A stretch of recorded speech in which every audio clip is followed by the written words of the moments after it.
शुक्रिया आशिक तमाम जानकारी देने के लिए। आगे बढ़ते हैं, बात अब करेंगे बढ़ती ठंड की। दरअसल पूरे उत्तर भारत में कड़ाके की ठंड का कहर देखने को मिल रहा है। न्यूनतम तापमान सामान्य से काफी कम है। राजस्थान के कई इलाकों में पारा शून्य तक पहुंच चुका है। यूपी के कई इलाकों में घने कोहरे से लोगों की परेशानी बढ़ गई है। अगले दिन रेड अलर्ट जारी कर दिया है और कश्मीर से लेकर हिमाचल तक कई हिस्सों में जबरदस्त बर्फबारी हो रही है। उसी का असर मैदानी इलाकों में इस वक्त देखने को मिल रहा है।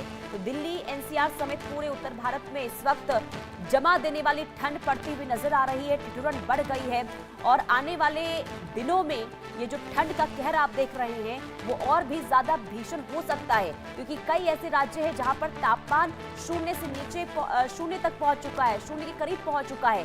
और ऐसे में आप समझिए कि जब शून्य के आसपास तापमान हो तो वहां पर ठिठुरन के साथ ही जमा देने वाली ठंड, कपकपा देने वाली ठंड अभी इस वक्त पड़ती हुई नजर आ रही है। और यही वजह है कि इस वक्त जनजीवन अस्त व्यस्त होता हुआ नजर आ रहा है। इस ठंड का असर कई जगहों पर देखने को मिल रहा है। खास करके देखिए, कामकाज करने के लिए जो सुबह सुबह लोग निकलते हैं उनकी जिंदगी पर भी असर और यातायात पर भी इसका असर देखने को मिल रहा है। गुलशन ग्रोवर हमारे संवाददाता गुरुग्राम से लाइव जुड़ चुके हैं। गुलशन, देखिए तस्वीर भी दिखाइएगा, क्योंकि गुरुग्राम में कल भी हमने टेम्परेचर देखा था, तापमान वहां पर देखा था, शून्य के आसपास पहुंचता हुआ नजर आया था। आज क्या है तापमान, क्या अनुमान रह सकता है आज?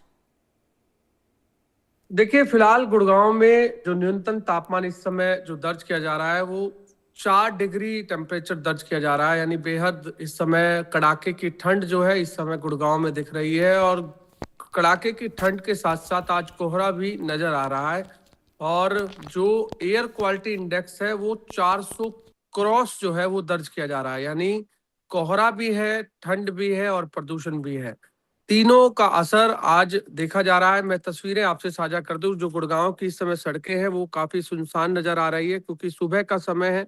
सुबह हम देख रहे हैं कि कोई भी जो व्यक्ति है वो इस समय रोड पर जो है नजर नहीं आ रहा है। हालांकि सुबह सुबह मॉर्निंग के समय में हम देखते हैं कि लोग जो है वो सैर करने के लिए जरूर पार्कों में हो या सड़कों पर हो वो नजर आते हैं। लेकिन इस समय आप साफ तौर से देखते हैं कि पूरी के पूरी जो सड़क है वो यहाँ पर सुनसान नजर आ रही है। लोग घरों में इस समय रजाई में बैठे हुए हैं और इस समय सर्दी जो पड़ रही है और इसीलिए कहीं ना कहीं लोग घरों से बाहर निकलने से भी कतरा रहे हैं, क्योंकि डॉक्टरों के मुताबिक भी ये कहा गया है कि इस समय लोग सैर करने से बचें और जरूरत है तभी घर से बाहर निकले। और यही स्थिति इस समय गुड़गांव की सड़कों पर इसलिए नजर आ रही है क्योंकि गुड़गांव की सड़कें इस समय सुनसान है, क्योंकि सर्दी का मौसम है, कड़ाके की ठंड है और लोग इस सर्दी से बचने के लिए घरों में ही चाहे वो आलाप जला करके सहारा ले रहे हो या फिर हीटर जला करके सहारा ले रहे हो, वो साफ तौर से देखा जाता है। इस समय गुड़गांव की सड़कों पर कोहरा भी जो है वो अधिक बना हुआ है और क्योंकि विजिबिलिटी जो है वो काफी कम जो है वो नजर आ रही है। पहले हालांकि विजिबिलिटी ज्यादा थी, कल साफ तौर से कोहरा नजर नहीं आ रहा था, लेकिन आज जरूर सड़कों पर जो कोहरा है वो साफ तौर से दिखाई दे रहा है। ठीक है गुड़गांव जी जी बिल्कुल। यानी कि देखिए, अभी जो ये सर्द मौसम है वो आने वाले दिनों में जो आपने जानकारी दी कि ऐसे और भी ज्यादा स्थिति खराब हो सकती है बढ़ती ठंड की वजह से। आदित्य वधावन भी हमारे साथ जुड़ चुके हैं। आदित्य, बताइए क्या है अपडेट, दिल्ली का क्या है आज का हाल?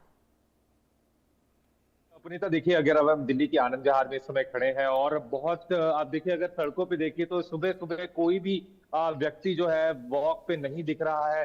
पूरी ठंड का पूरा पूरा मिजाज है, पूरा कोहरा बना पड़ा है। विजिबिलिटी कई इलाकों में आनंद विहार के अगर माने कम है, क्योंकि हम देख रहे हैं दिल्ली एनसीआर में अभी दोहरी मार पड़ रही है लोगों को। स्मॉग और फॉग की दोनों ही दिल्ली वालों को दिक्कत हो रही है, जिसकी वजह से विजिबिलिटी जितने भी PM 2.5 एयर में सस्पेंडेड रहते हैं वो फॉग की वजह से और ज्यादा मात्रा में हवा में है और उसी के कारण काफी जो है विजिबिलिटी में दिक्कतें हो रही हैं, जिसकी वजह से ट्रेनें लेट चल रही हैं। फ्लाइट्स दिल्ली एनसीआर से आने जाने वाली उसमें जो है बाधित हो रही है। तो कहीं ना कहीं काफी ज्यादा दिक्कतें दिल्ली वाले झेल रहे हैं इस कपकपाती ठंड में। और ये हर साल का मिजाज है। जनवरी में इसी तरह से 15 जनवरी के करीब 16-20 जनवरी तक इसी तरह का तापमान दिल्ली एनसीआर में रहता है। और देखने वाली बात होगी कि इस बार क्या अथॉरिटीज किस तरीके से जो है प्रबंध करेंगी, क्योंकि काफी नाइट शेल्टर्स भी हैं दिल्ली एनसीआर में इस ठंड से निपटने के लिए जहां लोग रहते हैं। तो कहीं ना कहीं काफी खासी दिक्कत यहाँ बिल्कुल ठंड भीषण की वजह ठंड से का दिखने असर वाली है। देखने को मिल रहा है, लोगों की जिंदगी पर इसका असर देखने को मिल रहा है। बहुत शुक्रिया आदित्य तमाम जानकारी देने के लिए। हमारे साथ कामेश्वर शर्मा भी बने हुए हैं शिमला से। कामेश्वर, शिमला की अगर हम बात करते हैं तो वहां पर भी तापमान देखिए 0 के आसपास पहुंच चुका है, तो ऐसे में क्या स्थिति वहां पर ठंड के लिहाज से इस वक्त देखने को मिल रही है? जी बिल्कुल देखा जा रहा है। जिस तरीके से अगर हम सुबह शाम की बात करें तो खासकर अधिकांश क्षेत्रों में तापमान कम होने के चलते शीतलहर का प्रकोप है, और वहीं अगर देखा जाए कुछ शहर ऐसे हैं जहां पर माइनस में तापमान चल रहा है।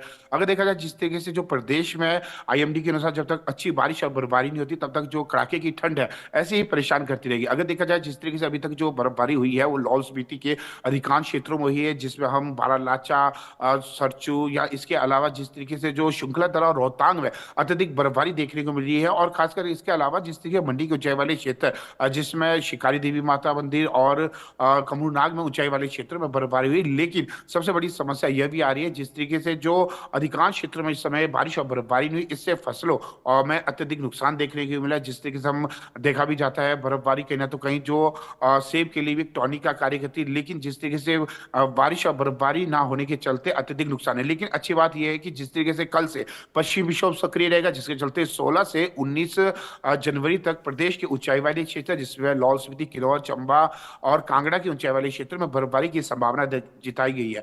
लेकिन जिस तरीके से अभी तक शुष्क ठंड है, इससे सुबह और शाम अत्यधिक ठंड है, और खासकर जो मेरे पीछे नेशनल हाईवे है जो चंडीगढ़ शिमला है वहां पर अत्यधिक आवाजाही रहती थी, लेकिन अभी नाम मात्र ही वाहन चल रहे हैं। मैं अपने सहयोगी से चाहूंगा कि कुछ यहाँ की तस्वीरें दिखा जाए। जिस तरीके से नेशनल हाईवे में अत्यधिक जो जाम की समस्या रहती थी, लेकिन इस समय इसमें नाम मात्र ही वाहन चलते हुए नजर आ रहे हैं। लेकिन इससे पहले जिस तरीके से मौसम विभाग ने आज बुधवार और कल गुरुवार को ऊना, हमीरपुर, बिलासपुर, चंबा, कांगड़ा जिला में शीतलहर को लेकर येलो अलर्ट जारी किया गया। इन जिलों के साथ साथ सोलन, सिरमौर, मंडी जिला में घने कोहरे की चेतावनी दी है। इससे सुबह और रात के समय जनजीवन प्रभावित हो सकता है। बारिश बर्फबारी से पहले प्रदेश के ज्यादातर शहरों में अगर बात करें, तापमान बीते 3 दिनों के दौरान हल्का उछाल आया है। इससे 5 दिन तक प्रदेश के 15 शहरों में न्यूनतम तापमान माइनस में चला गया है, और अब तक 3 शहरों में पारा माइनस में है।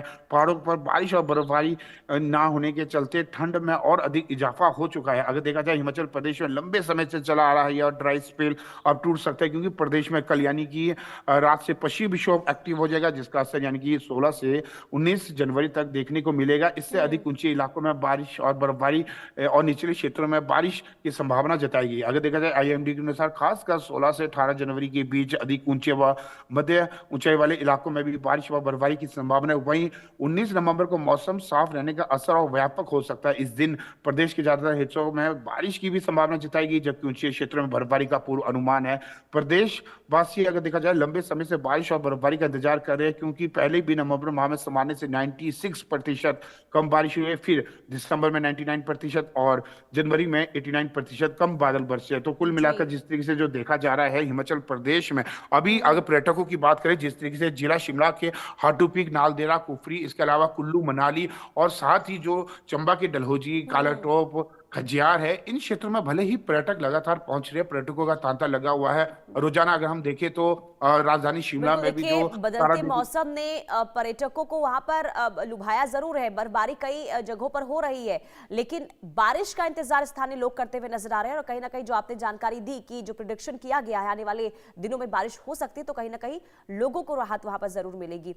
गुलशन, गुरुग्राम में हम लगातार देख रहे हैं, जो आपने तस्वीरें भी दिखाई कि अभी भी फॉग की स्थिति वहां पर है और इस वजह से लोगों को आने जाने में काफी परेशानी हो रही है। लेकिन खास करके क्योंकि अब जब सुबह सुबह जब लोग निकलते हैं उन्हें काफी परेशानी इस वक्त हो रही है, जो कामकाज के लिए निकलने क्योंकि मजबूरी है उनकी, ऐसे में उन लोगों के लिए क्या कोई व्यवस्था प्रशासन की ओर से नजर आ रही है? और देखिए, क्योंकि गुड़गांव जो है वो कॉर्पोरेट हब है, 500 फॉर्चून कंपनियां हैं, यहाँ पर कामकाजी लोग बहुत ज्यादा हैं, और इस समय सुबह सुबह सड़कों पर भी काफी ट्रैफिक जो है वो रहता है। लेकिन सर्दी से बचने के लिए जो प्रशासन ने जो खुले आसमान में सोने वाले लोग हैं उनके लिए जरूर व्यवस्था की है। जो रैन बसेरों की व्यवस्था है, जिसमें 4 स्थायी रैन बसेरे बनाए हैं, 6 पोटा कैबिन रैन बसेरे हैं। जो भी मुख्य चौराहे हैं, चाहे वो राजीव चौक है, इफ्को चौक है, हीरो होंडा चौक है, या बस स्टैंड है, या रेलवे स्टेशन है, यहाँ पर जो है पोटा कैबिन की व्यवस्था की गई है। इसके अलावा जो अन्य जो जगह है, जो गुड़गांव की जो तमाम जो वैसे इलाके हैं, भीमनगर है, और इसके अलावा कन्हई है, वहां पर जो है इस समय गुड़गांव प्रशासन ने जो स्थायी रैन बसेरे बनाए हैं, ठीक है। वहां पर रजाई और गद्दे की जो व्यवस्था है वो यहाँ पर की गई है। ठीक है, खासकर गुलशन, व्यवस्थाएं नजर आ रही है और कहीं ना कहीं राहत है उन लोगों के लिए जिनके पास रहने के लिए कोई जगह नहीं है। बहुत शुक्रिया गुलशन और कामेश्वर, आपका भी बहुत शुक्रिया तमाम जानकारी देने के लिए। बहरहाल आगे बढ़ते हैं और बड़ी खबर का रुख करेंगे। गणतंत्र दिवस की तैयारियां तेज होती हुई नजर आ रही है। ठंड और